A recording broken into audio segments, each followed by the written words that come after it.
Good afternoon and welcome into our 6th annual State of the Club, the Boys and Girls Clubs of Garden Grove. We're so grateful to have you here with us. This is actually our 2nd virtual event, hopefully our last, but it really is a great opportunity for us to update all of our stakeholders, including those of you who were able to join us today, on really where we've been as an organization over the last year and where we're heading. And to do that, we're going to hear from multiple voices. So first off, my name is Mark Sermanian. I am the CEO of the club and have been in this role for about 5 years.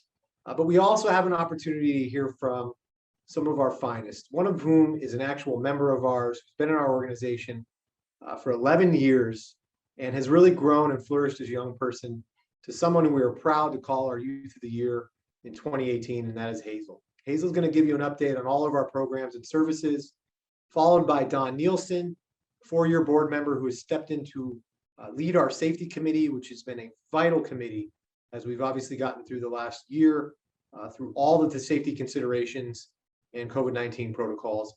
And that'll be followed by Gus Castellanos, who is a longtime board member and has stepped in to head up our resource development and marketing committee. And Gus is going to share a little bit about how you all can continue to get involved with the organization and help support our work as we move through the next year. So this is who we are as an organization, right? It's the why of our work. Our mission is really around enabling all young people, especially those who need us most, to reach their full potential as productive, caring, and responsible citizens. Now, there's a lot in there to unpack.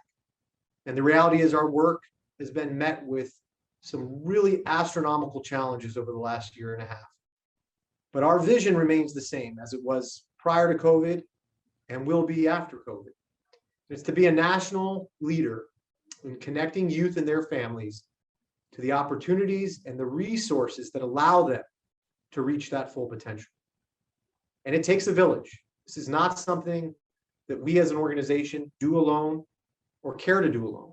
It requires all of those within our community to be a part of this work and to ensure that our young people get the experiences and the opportunities that they deserve to be great. So here's how we do it. This is our organization, and it's really a unique model in which we're broken out into 2 parts.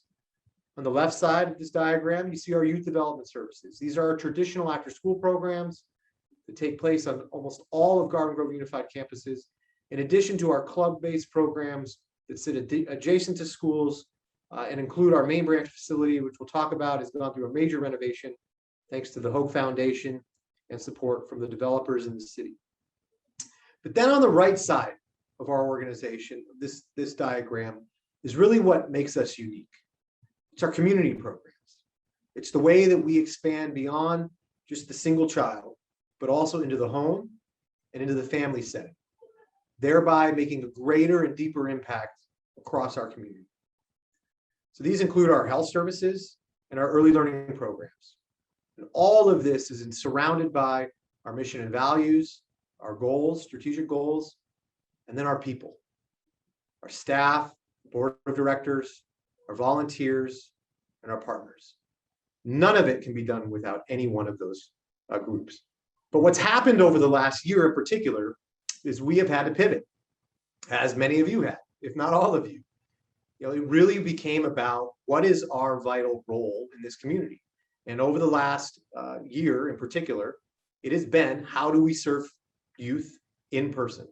How do we get back to a place where we are seeing over 5,000 kids a day? And I mean seeing them, right, face to face.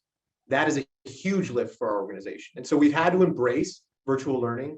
We've had to look to the screen to figure out ways to connect with young people.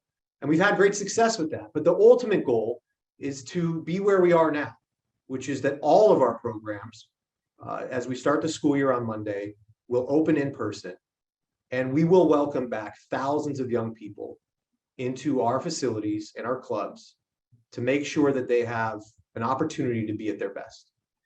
And part of that was making sure that they were okay.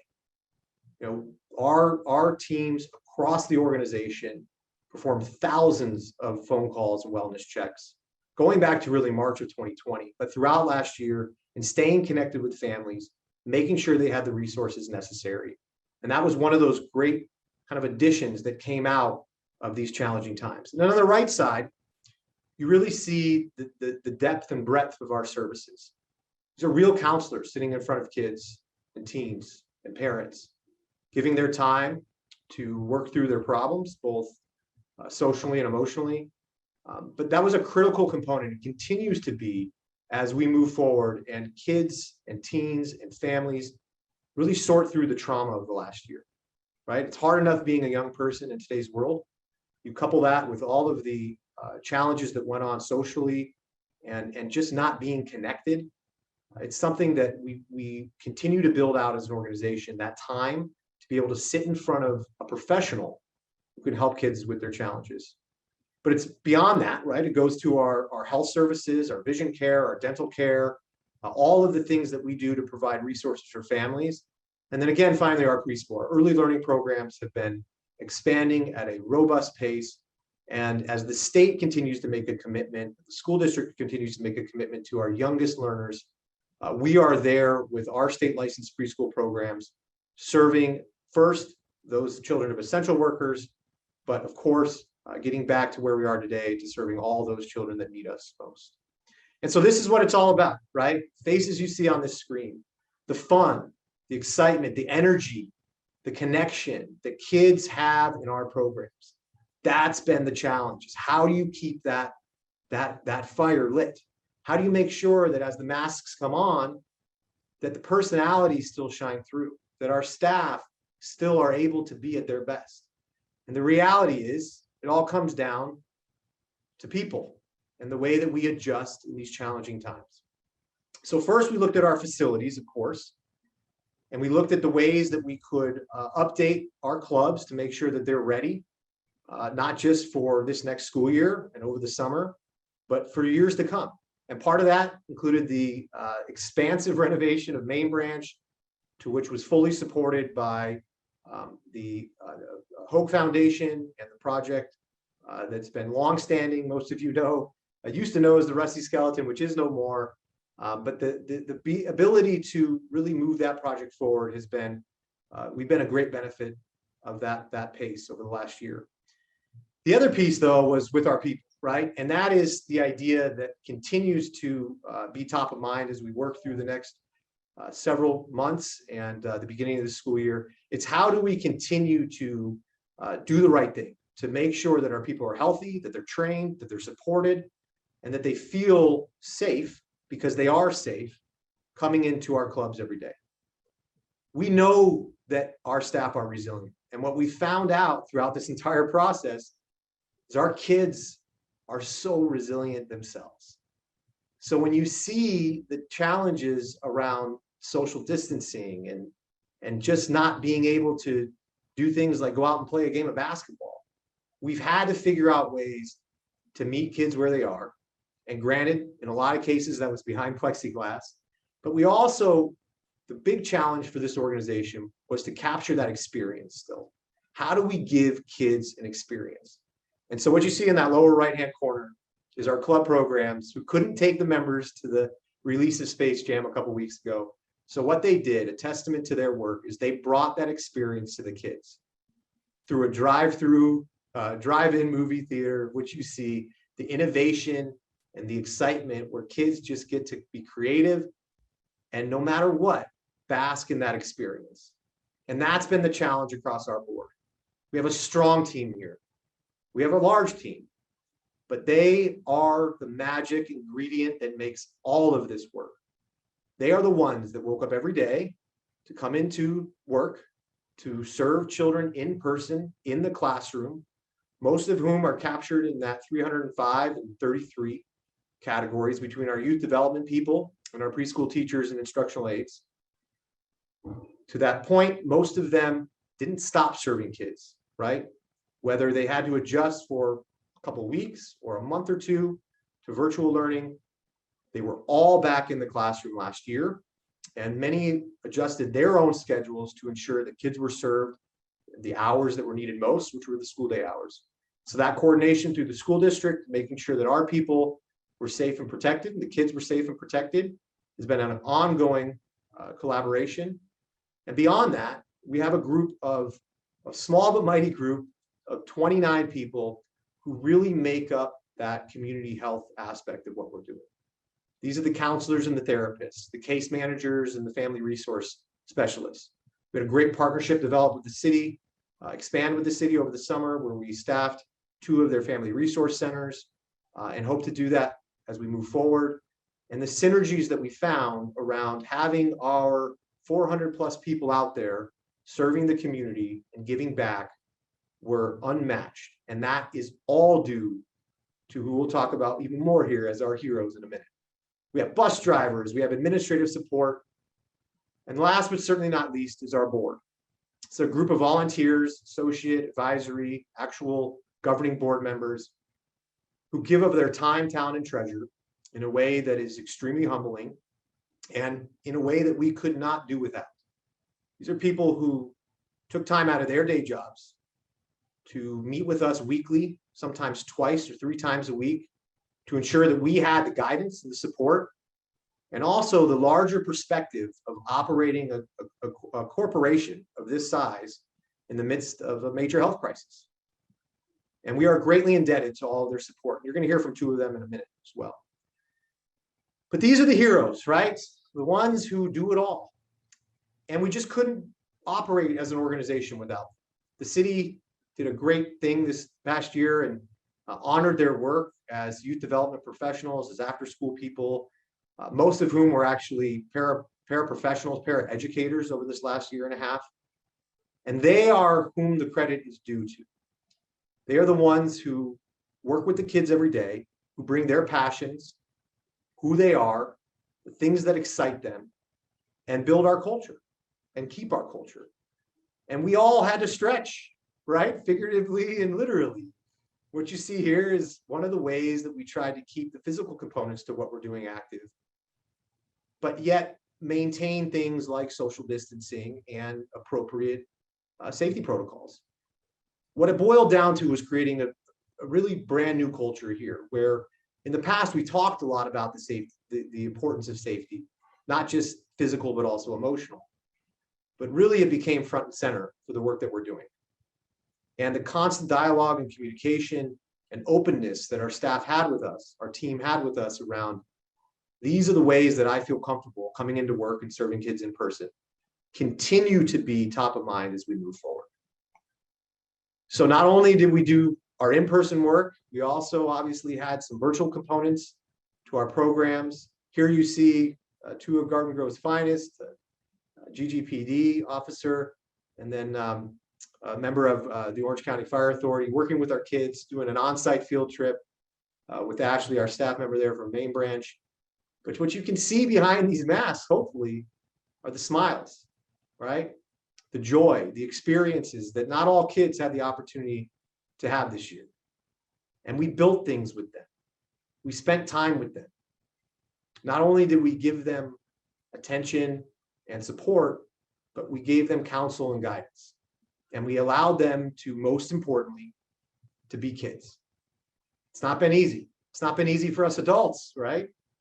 Imagine being a young person in this world right now. Imagine the anxiety and the fear and the stress, and also having a place that you can go and put all that to the side and just be a kid.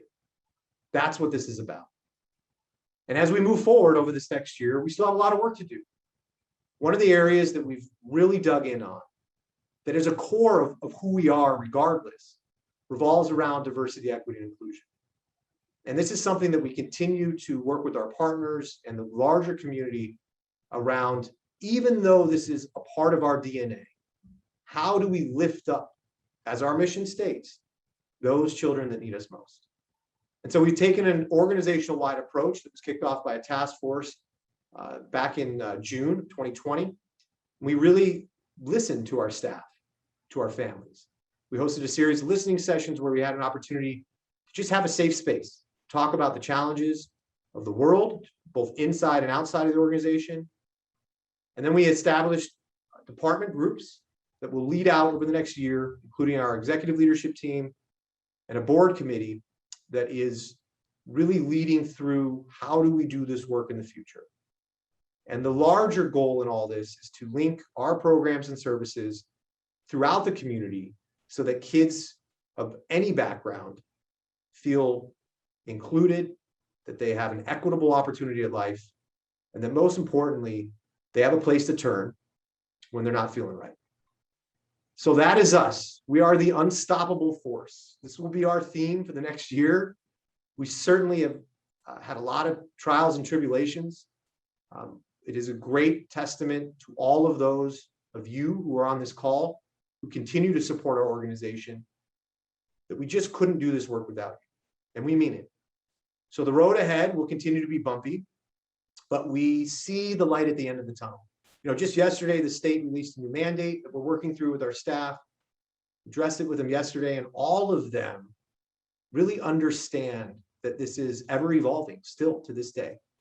But the flexibility and the empathy that we continue to see both inside and outside this organization will allow us to continue to thrive for years to come. And so Gus will talk a little more about this in a minute here, after Hazel and Don have a chance to update you on their areas of influence. But this is an opportunity over the next week to give back to this organization. And this is personal to all of us here. We, once a year, participate in a larger fundraiser with all of the Boys and Girls Clubs in the county. And you'll see my daughter Bella there, who attends our family campus preschool, one of my 3 children, who have two of whom who have attended our programs. They were there for me, quite honestly. When I needed to be here, this club was here for me.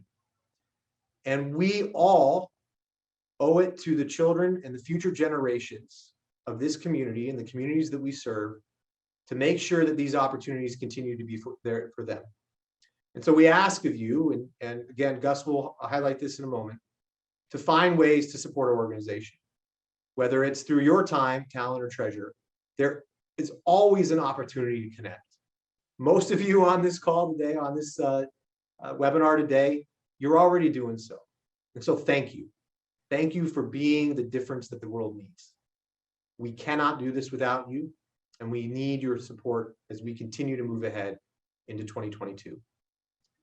So it is now with my great pleasure that I get to introduce you all to Hazel. Some of you may have had an opportunity to hear her speak when she hosted our Youth of the Year Awards in 2018. But Hazel is a dynamic young woman who is the best of what Boys and Girls Clubs have to offer. And she's going to share with you a more complete update on our programs and services, followed by Don Nielsen to give you the safety update, and Gus Castellanos to give you our RD and marketing update, followed by a brief message from our board chair, Jeff Sparger. But before I go, once again, thank you. Thank you for being the supporters, the investors, and the ambassadors for our work. This is not easy work, but it's important work. And we simply couldn't have done it without you. My name is Hazel, and I am a current senior. I have been a member of the Boys and Girls Club of Garden Grove for 11 years now, and I was selected as the Youth of the Year in 2018. At the beginning of 2020, I had the honor to MC the Youth of the Year celebratory dinner. During this time period, we were all looking forward to a fun, exciting, and eventful year. I was still a sophomore and getting ready to complete yet another academic school year. I never expected that just a month later, after that dinner, we would all be in lockdown with no end in sight. We were all forced to transition over to a new lifestyle. Students like myself went from going to school 5 days a week to learning from our own bedrooms or kitchen tables. I did my best to log into class every day and continue my academic journey. I also had BGC there by my side with the virtual after-school program. With everything happening in the world, I thought that I had experienced the worst of the worst, but I was wrong. At the end of that year, I was also forced to change my lifestyle yet again. My father began to experience many health issues, which cost him his job. Because of this, my mother was forced to work nonstop, and I was now in my junior year of high school, balancing my virtual academic life with my personal issues at home. We began struggling financially, wondering if we would have enough money to put food on the table or enough to cover for our rent and other basic necessities. The BGC at my school found out about my situation, and a week later, Arches at the family campus contacted my mom. They provided us with information on where to find local food pantries, how to apply for COVID relief programs, and so much more. The Boys and Girls Club and their partners provided my family and I with the resources and motivation to fight through one of our darkest moments.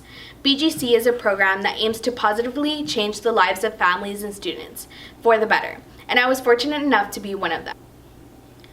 Who would have ever thought that we would close schools, be told to shelter at home, social distance from our own family members, and wear masks for over a year? It's been a rough year, and I'm thankful that the club was there for me and my family. BGC staff started working immediately on new ways to help members and families just like mine. Take a look at this year's 2021 Impact Report. This front cover really says it all. Virtual learning, wellness checks, food distribution, telehealth counseling, hygiene supplies, in-person childcare, and preschool. All of these programs and services were and continue to be impactful in the lives of so many. The club teamed up with the OC Emergency Task Force to distribute supplies to more than 520 Orange County childcare providers who were offering care to children of essential workers. The goal was to ensure that the most vulnerable children would still be able to access high-quality childcare. Providers were desperate to receive items like disposable gloves, sanitizers, diapers, baby wipes, and toilet papers. More than 500,000 items were distributed in 2020. Thanks to a bunch of great partners, BGC also collected and distributed 1,000 backpacks and school supplies for club members. They provided 776 children with holiday gifts and distributed more than 8.5 tons of emergency food to families. The BGC staff was and is incredible. They never stopped working with members and families. Staff made more than 5,000 calls to assess safety, educational supplies, job status, food deficiencies, and basic needs. The Community Health Services Division conducted telehealth checks and counseling services for more than 375 families on a continuous basis. FYOP counselors had one-on-one sessions with more than 225 youth exhibiting feelings of stress and anxiety and educational challenges. Even with kids having to stay home, the club found ways to help. BGC staff made calls and shifted from in-person learning to virtual learning with Club Connect.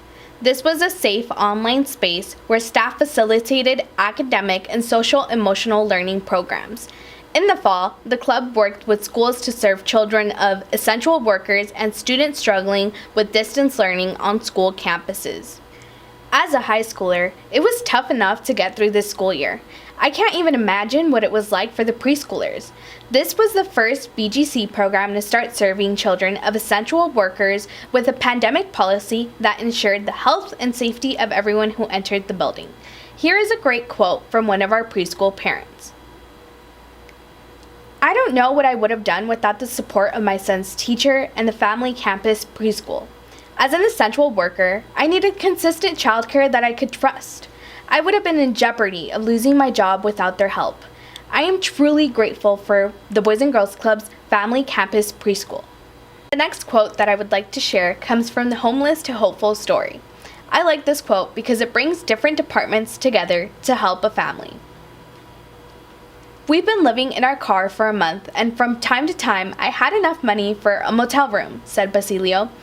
Thanks to the quick response of club staff and Arches, this family found temporary housing, received food, hygiene supplies, and gift cards that helped them have a fresh start.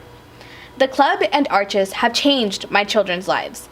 I can see how happy they are now," says Basilio. If you haven't seen or had the time to read this year's Impact Report, you can find it on the club's website at www.bgcgg.org. This report tells the story of what it takes to persevere during the most challenging of times. The club never stops serving children and supporting families, and that's what makes them the best at what they do. And that is why I'm proud to be a club member of the Boys and Girls Club of Garden Grove.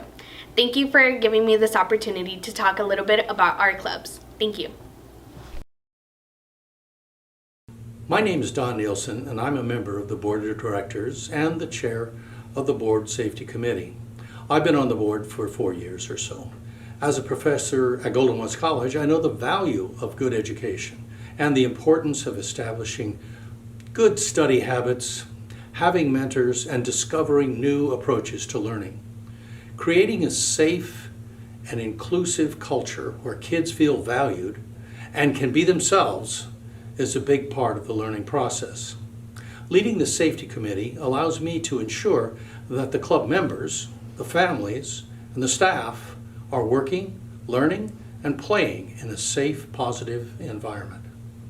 The safety and well-being of our club youth and families is of the greatest importance, and the Safety Committee ensures they remain a priority by requiring employees and volunteers undergo thorough background checks before joining programs, maintaining a comprehensive safety plan that is continuously updated, following a process for reporting any incidents that could pose harm to youth or staff, conducting a yearly BGCA safety assessments at sites, and providing training such as emergency preparedness and first aid and CPR certifications. We work with our local fire department and police department to ensure that our policies and procedures are up to date. This is done to make sure that our youth, staff, and families are physically and emotionally safe while in our programs. Like many other businesses, the pandemic brought many unexpected challenges. We focused on how we would run our programs and services in 2020 during the mandated closures. Because we had a solid safety team in place, we were able to pivot our attention and focus on the impact that COVID-19 had on our daily operations. Our board safety committee is comprised of experienced community advisors that are dedicated to the safety of our members, families, staff, and volunteers. As a team, we immediately assessed and increased the requirements of our safety procedures to meet the guidelines established by the CDC, the California Department of Public Health, Orange County Healthcare Agency, and the Community Care Licensing. As we continue to operate through a pandemic, our safety policies are being updated accordingly. I'm proud to share that over the last year, the committee met weekly with staff to not only provide guidance, but to truly work alongside them as we manage through one of the toughest times in our history. We implemented reopening plans for programs that included creating newly required state safety plans, updating internal safety policies for safe operations, and monitoring cases of COVID-19 among staff and youth. This was done for all divisions, our early learning programs for our youngest members, our club and school-based programs serving those in K through 12 services, and our community impact programs and administrative support departments. Despite the new challenges we faced, and with the valuable support from the community and our partners, we have remained vigilant in our commitment to serve youth, teens, families in Orange County. This past year, the club has been able to continuously increase the amount of in-person programs, ensure families have access to emergency food, hygiene items, technology, and resources needed to provide for their loved ones, provide case management services, mental health and family counseling, diversion programs, and vision care through our community health services. This is how we help kids succeed, and in some cases, save lives. This is what makes the difference. The Board Safety Committee and staff will work together on future safety initiatives. The Boys and Girls Clubs of Garden Grove will continue to navigate the new federal and state safety measures, ensuring we are always providing a safe, positive, and inclusive place for those who need us most. Thank you for allowing me to share our Safety Committee updates for the past year and for the future.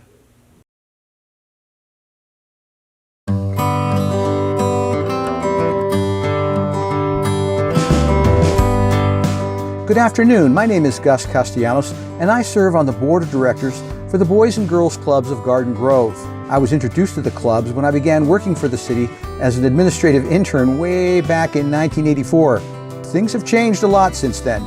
As the Resource Development and Marketing Committee Chair, I work with a highly engaged group of professionals who guide the ways in which corporations or individuals can interact with our clubs. We want our stakeholders to connect to the club in ways that support the club's mission and vision for the future. As an ambassador, you can spread the work we do and share our club stories with your friends and family, face-to-face, and on your social media platforms. The best way to build the brand is word of mouth. When you become a corporate partner, you have the opportunity to provide priceless and enriching programs for our youth, families, and staff. We can't do the work we do without your support. Volunteers are the true heroes and directly impact the work we do every day by providing their time and experience. Ask yourself how you will impact the next generation. Make a commitment today to select one or more of these opportunities to engage. That's what it takes to build great futures. Next week, we will be participating in Greatness Amplified Day. This is a day of giving organized by the Orange County Community Foundation to support the 14 Boys and Girls Clubs in Orange County. We have our own unique club giving site that you can donate to starting on August 17th at noon and throughout the day on August 18th. We have a $10,000 match thanks to the generosity of my fellow board members and our partner, Relove Church. What does that mean to you? Your investment in Great Futures just doubled. We will match your donation dollar for dollar up to $10,000. You can help us exceed our goal of $20,000. If you can't donate during Greatness Amplified, you can go to the club website or contact Rochelle Gillerman to pledge or donate. We will post your donation for you so you get the match. We are excited to announce that we will be hosting an in-person Toasting Great Futures event on October 16th from 2 to 5:30 p.m. This event is held only once a year, and it allows stakeholders to visit a club where great futures start. Guests will be invited to take a tour of our newly renovated main branch, followed by an afternoon of wine tasting, great food, music, silent auction, raffles, and fun games at Kiwanis Land Park. You will have an opportunity to learn about what we do and how your support significantly impacts the members and the families we serve. A component of our annual event is our Bid for Kids. Earlier this year, we lost a good friend, dedicated board member and community advocate, Lieutenant John Reynolds. In his memory, we have created the Lieutenant John Reynolds Youth of the Year Scholarship Fund. John was instrumental in starting the scholarship fund in 2020, and we know the Youth of the Year program was very near and dear to his heart. He loved talking to youth and being a community advocate. You can donate to this fund on the Toasting Great Futures webpage or at the event. Being a young person today is challenging, especially in a world that is constantly changing. The club provides programs to youth so that they can see a future for themselves. Parents depend on our organization to keep their children safe and to reach their full potential as productive, responsible, and caring individuals. Each Youth of the Year representative will compete through a series of interviews, videos, and speeches to become one of the 12 finalists that will compete for our Youth of the Year of the Boys and Girls Clubs of Garden Grove. The club's Youth of the Year will then compete at the county level. The Lieutenant John Reynolds Scholarship Awards will be presented at the recognition dinner being held in February 2022. Sponsorship opportunities are available for our Youth of the Year recognition dinner. Again, reach out to Rochelle Gillerman at the club for more details. These are just a few of the ways you can give back to the club. Reach out and let us know how you would like to engage, connect, and advance the work we do every day to serve youth and families in the community. We will send a follow-up email to registered guests with contact information and website addresses. Thank you for joining us today at this Boys and Girls Club State of the Club.